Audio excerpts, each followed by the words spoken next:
Bonjour à tous, c'est Emmanuel, j'espère que vous allez bien et nous nous retrouvons aujourd'hui dans cette capsule où nous allons parler de l'unité. Alors hier, pour ceux qui ne l'ont pas suivi, je vais vous inviter justement à aller regarder ce que nous avons fait. Nous avons fait une méditation autour de cela et je voudrais aujourd'hui qu'on creuse un petit peu ça parce que la dernière fois nous avons vu l'unité, nous l'avons travaillé plutôt à l'intérieur de nous et aujourd'hui j'aimerais qu'on étende un petit peu ça.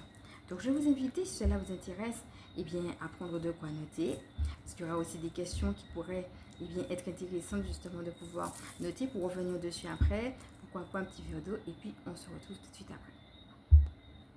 Alors comme vous avez pu le constater, des fois nous avons différentes choses qui font qu'on est comme fragmenté. Nous avons déjà eu l'occasion de parler ici, et puis dans les pas du ciel aussi, de ce qu'on appelle le recouvrement d'âme, comment l'âme elle-même peut être fragmentée suite à des traumatismes, suite à des chocs, et comment justement on a besoin de faire des recouvrements d'âme.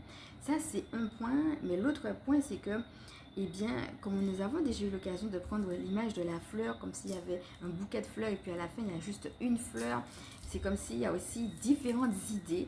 Ça, c'est le deuxième point qu'on peut avoir. Et puis, il y en a tellement que finalement, on ne sait plus quoi faire. Et on a besoin justement de retrouver du sens, de retrouver de l'organisation, de la planification. Et cela va passer justement par l'unité qu'on a à l'intérieur de nous. Et plus nous serons unis, et plus ça sera facile, même s'il y a plusieurs idées, de voir justement quelle est la prochaine étape ou quelle est la priorité, etc. C'est plus facile de nous organiser quand on a cette unité-là. Et puis, en ce qui concerne les recouvrements d'âme, c'est autre chose parce qu'on va faire quelque chose de beaucoup plus profond. Mais c'est toujours aussi l'idée, quand on fait le recouvrement d'âme, de réintégrer l'âme à l'intérieur de soi. Et forcément, quand on se sent plus uni en soi-même, c'est plus facile d'entendre les intuitions et forcément, c'est plus facile de rayonner et d'aller dans le sens de notre mission de vie. Alors maintenant qu'on a parlé de cette première partie, qui concernait plutôt l'unité en soi, comme annoncé, allons voir un petit peu ce qui se passe de l'autre côté. Et comme nous avons déjà eu l'occasion de le dire, donc je vous laisse voir les autres vidéos si vous ne l'avez pas fait, c'est pas tout le monde qui aspire à la vision de monde meilleur, de monde de paix, de monde plus lumineux, de monde d'amour. Il y a des gens que ça n'intéresse pas du tout. Et oui. Donc peut-on être en unité avec tout le monde? Nous avons déjà eu l'occasion de parler de la réalité des fréquentations. Qui on fréquente? Là, ce que je vais vous inviter à voir dans ce premier temps, c'est quand on parle de monde plus juste, de monde lumineux, voilà, on parle de certaines notions comme par exemple un monde où il y aura davantage d'amour, plus de paix, etc. Ça veut dire quoi pour vous? Quelle est votre vision de ce monde-là? Si vous deviez dessiner ou vous imaginer le monde de demain, un monde meilleur, pour vous, ça serait quoi? Ça ressemblerait à quoi? Précisez un petit peu les choses. Et en précisant ça dans un deuxième temps, ce qui serait intéressant aussi, c'est de voir quelle place vous êtes appelé à prendre dans ce monde de demain. Comment vous voyez que vous participez, que vous coopérez dans ce monde de demain? Si vous deviez vous imaginer ce monde-là, on a parlé du pouvoir de la manifestation, comment c'est important de voir les choses avant même qu'elles ne soient là dans le monde physique et puis de pouvoir les proclamer. Mais si vous aviez justement à voir votre place et même à pouvoir proclamer quelque chose de positif de vous par rapport à cette place, ça serait quoi en deuxième temps? Et donc c'est à partir de là, cela prend sens de voir avec qui vous pouvez vous associer. C'est à partir de vos valeurs, les valeurs qui vous sont propres. Donc identifiez déjà quelles sont vos valeurs. Alors de toute façon il y en a plusieurs, il y en a quelques-unes que j'ai énumérées comme par exemple la paix, on a parlé de l'amour, mais on peut parler d'autres choses aussi comme par exemple l'harmonie, la joie, etc. Alors peut-être que ça serait bien de pouvoir lister les valeurs qui vous sont propres avec lesquelles vous êtes justement en accord et peut-être aussi voir celles qui sont peut-être qui vous appellent le plus, sachant que de toute façon tout se rejoint. Et une fois que vous avez fait ce travail-là, en numéro 3, ça sera de voir peut-être y a-t-il déjà autour de vous, ou pas d'ailleurs, déjà qui incarnent ou qui ont envie d'incarner ces valeurs-là. Et c'est qui? Et à partir de là, voir finalement qu'est-ce que vous pouvez mettre en place ensemble. Et c'est pas forcément quelque chose de structurel, comme par exemple, on va faire une association de quelque chose. Ça peut prendre en effet cette forme-là, mais des fois c'est plus simple que ça. Des fois, votre simple sourire à un passant peut faire toute la différence. Vous voyez, des fois c'est juste, par exemple, être à l'écoute d'une personne, aider quelqu'un qui en a besoin, peut-être apporter ses courses. Des fois, c'est vraiment au quotidien, dans votre vie de tous les jours, que vous allez pouvoir incarner par des petites choses. On a déjà vu ici que les petites choses n'existent pas en amour. C'est l'intention qui compte. Et quand vous y mettez justement cet amour, de toute façon, ça a une portée beaucoup plus grande que ce que vous pouvez imaginer. Et quand vous regardez autour de vous, eh bien peut-être de détecter des gens qui ont les mêmes valeurs que vous, et puis de voir comment chacun, là où il est à sa place, peut déjà apporter sa propre touche, faire venir déjà dans son présent ce monde nouveau à partir de là où il est tout simplement, et puis de voir finalement qu'est-ce que vous pouvez faire ensemble, qu'est-ce qui vous attire, qu'est-ce qui vous appelle. L'idée, ce sera de vous associer avec des gens. Ça ne veut pas dire que vous allez forcément être d'accord avec eux sur tous les points, mais au moins que vous puissiez avoir une unité par rapport à cette vision-là d'un monde meilleur. Alors, ce que je vais rajouter ici, c'est que parfois, il n'y en a pas de monde physiquement autour de nous. Des fois, il n'y en a pas. Donc, j'ai eu l'occasion plusieurs fois de raconter, par exemple, dans mon groupe témoignage, au tout début, si vous m'avez suivi vraiment au tout début, je ne me présentais pas comme chamane. À l'époque, je disais que j'étais voyante cartomancienne. Et je disais que je viens de Martinique. Si vous me prenez en cours, vous l'apprenez. Et d'autres personnes l'avaient déjà suivi. Et en Martinique, la voyance, non, ça se fait pas. Voilà. Donc, tu es une femme. Donc, tu n'as pas le droit de parler de spiritualité parce que tu n'es pas un homme. Ensuite, tu n'es pas prêtre et tu n'es pas pasteur. Donc, j'avais déjà pas mal de choses qui étaient contre moi. Et encore, je ne cite que ça. Et sans parler de ma couleur de peau, comme vous l'avez vu, parce que je suis noire.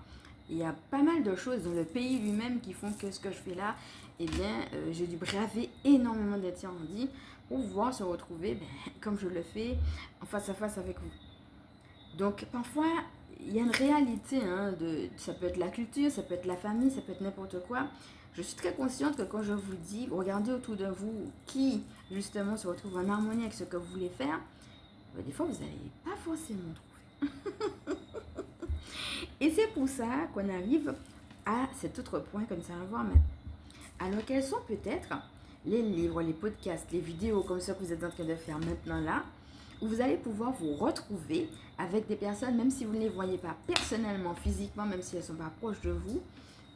Quand vous regardez par exemple le livre, vous le lisez, vous ne connaissez pas l'auteur, vous ne le voyez pas à côté de vous, mais vous sentez que ce livre vous parle, qui vous appelle, que vous vous sentez encouragé justement à travers ces lignes, vous vous dites, mais oui, je me retrouve dans ça.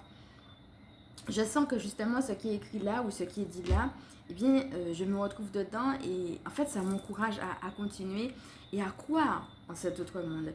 Et je crois que c'est important de l'entendre parce qu'on peut très bien être entouré de gens qui disent oui mais le monde de demain, regardez tout ce qui se passe dans le monde, c'est foutu, etc. Et quand vous êtes entouré de gens comme ça, c'est important aussi de prendre du recul et d'avoir un autre son de cloche. D'avoir des gens qui vous disent justement que ce demain est possible. Donc j'avais eu l'occasion d'ailleurs de vous faire un témoignage personnel dans la guidance qu'on avait fait autour de la mission de vie. Et bien voilà, c'est un exemple concret. Regardez avec qui vous pouvez vous associer, même si c'est par l'intermédiaire de livres ou autres, comme on a vu, de podcasts, de choses que vous allez vous regarder.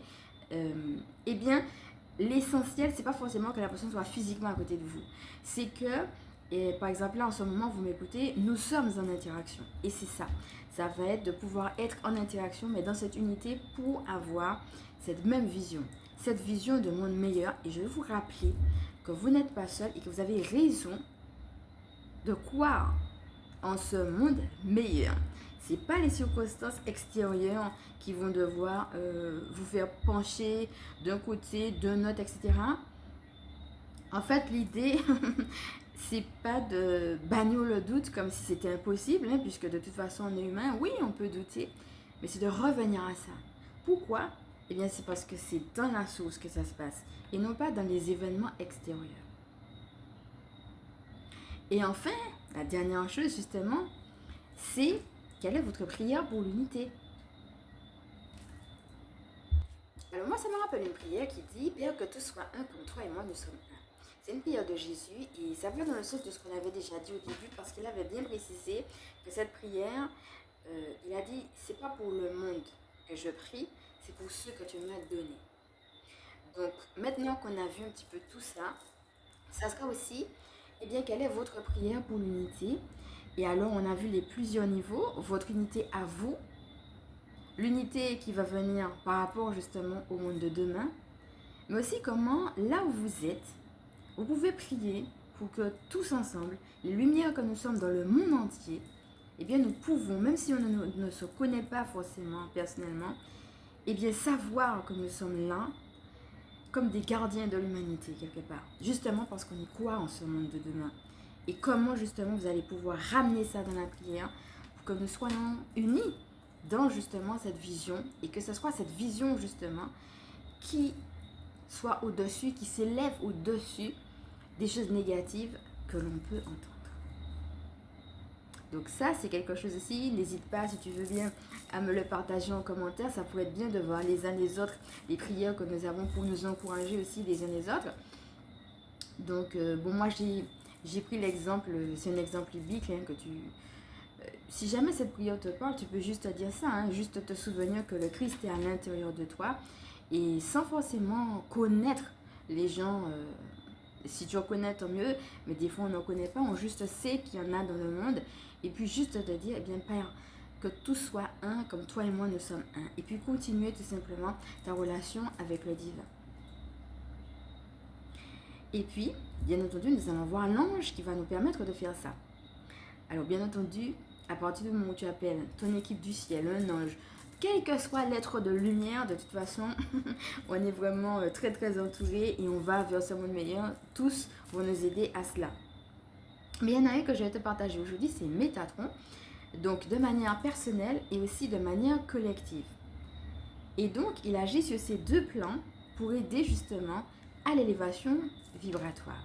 Donc si jamais tu fais une prière, par exemple pour la Terre, pour l'aider, ou bien une prière pour l'unité, comme par exemple on a déjà vu ici, tu peux, donc on avait déjà eu l'occasion de parler de Gabriel, mais là en ce qui concerne l'élévation vibratoire et l'unité, appelez Métatron. Et toi-même, dans ta vie de tous les jours, bien entendu, tu peux l'appeler, que ce soit toi-même si par exemple tu ressens le besoin de t'élever un petit peu au-dessus de la masse, surtout si tu es un petit peu noyé, tu as besoin d'élever tes vibrations, eh bien tu peux appeler l'ange Métatron. Si tu fais un travail justement sur l'unité, si tu sens qu'il y a des trucs qui sont un petit peu... C'est difficile pour toi là de... Tu sais, tu vois, c'est comme si il y a des fois des oppressions, des choses qui veulent comme nous écraser en fait. On avait dit que Michael Archange aidait à dégager les énergies toxiques et à nous aider à prendre notre rôle de leader. Mais Métatron va plutôt agir dans un rôle de protection et pas seulement par rapport aux autres, par rapport à nous-mêmes. C'est-à-dire qu'il va nous aider à nous protéger de nous-mêmes en nous apportant de la compassion et en nous empêchant de nous auto-saboter. Parce que des fois, c'est ça qui se fait aussi. Des fois, on a les cartes en main et puis notre manque de foi, notre manque de confiance, notre manque de paix, notre manque de différentes choses font que justement, eh bien, on peut se retrouver nous-mêmes en train de prendre des décisions contre nous-mêmes. Donc si par exemple tu travailles sur un point particulier et que tu te dis oui mais bon là, j'ai pas envie de prendre de mauvaises décisions, j'ai envie d'avancer, j'ai pas envie de me tromper, je sais pas trop où est-ce que j'en suis, etc. Et je veux prendre la décision la meilleure pour moi qui va m'aider à m'élever, eh bien tu peux également appeler pour toi-même aussi, eh bien Métatron. Alors si tu veux faire des recherches sur lui, tu peux bien entendu. Et puis il y a aussi ce qu'on appelle le cube de Métatron. Là encore, c'est une figure géométrique sacrée. Donc je vais te laisser toi-même faire tes propres recherches sur la figure géométrique sacrée de Métatron. Et donc voir comment elle t'inspire. Et tu peux aussi justement t'inspirer de cette image que tu pourras trouver sur internet, tout en appelant Métatron par exemple, pour faire tes prières comme on a déjà vu tout à l'heure. Et puis la prochaine fois, je vais te proposer un autre petit soin qui sera justement sur l'unité, mais vraiment ce fait d'être ensemble. Et bien entendu, nous allons le faire avec Métatron, ça tu t'en doutes. Donc voilà, cette petite vidéo est maintenant terminée. J'espère qu'elle t'a plu, elle était très riche. N'hésite pas à revenir dessus. Et bien entendu, si tu en ressens le besoin, n'hésite pas non plus à faire la petite méditation que nous avons vue hier. Alors pour ceux et celles qui ne le savent pas, je m'appelle Emmanuel et je suis chamane. Et mon rôle est de permettre aux énergies sacrées de s'incarner dans nos vies humaines. Alors comme d'habitude, maintenant je vais t'inviter à liker si tu penses que ça peut aider d'autres qu'à partager. Bien entendu, si tu le désires, à t'abonner. Je te fais de gros bisous et on se dit à bientôt. Ciao.